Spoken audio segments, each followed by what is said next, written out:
He's Kyle. And this is Justin. And this is Dudes and Dingers. So part 2 of Lindbergh's article breaks down 4 specific players and kind of how they either defy the odds of scouting or expose some of the inefficiencies in scouting.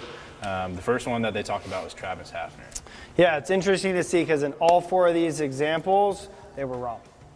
Yeah, and it wasn't uncommon. More scouts were wrong than they were right. Yeah. And specifically, these were what the Reds, scouts in general had to say about these guys. And again, not bashing on scouts, but it's hard, right? And there's only so many big leaguers. There's 30 starting shortstops. There's 30 starting second basemen. There's a little bit more pitchers, but we'll go from there. But I think the talking points here, though, even show that, like, outside of Jeff Schmidt, maybe with Ben Davis, technology couldn't have shown you some of these things. So even where there are efficiencies gained with technology, there's still that huge importance and value on the subjective side that scouts bring to the table.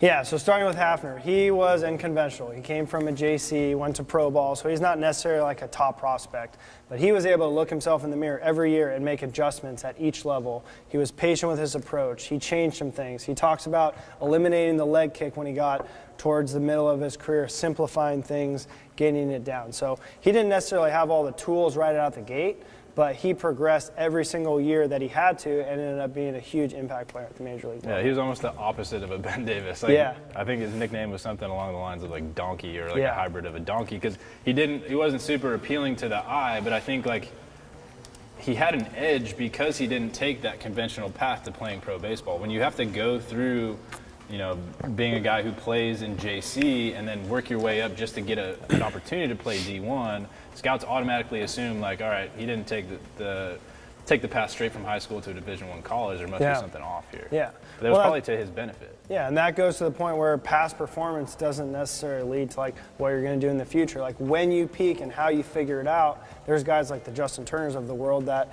were, I hate to say average or on that back end in their career, made a huge adjustment, figured it out, and now they're year in and year out all-stars. The other approach that I think really, goes to the Justin Turners, the JD Martinez's, the Travis Hafners, player development isn't solely on the organization too. Sometimes these guys take it upon themselves to develop their game. This is somebody who looked themselves in the mirror every day and said, here's where my strengths are, here's where my weaknesses are, and you continue to iterate from there.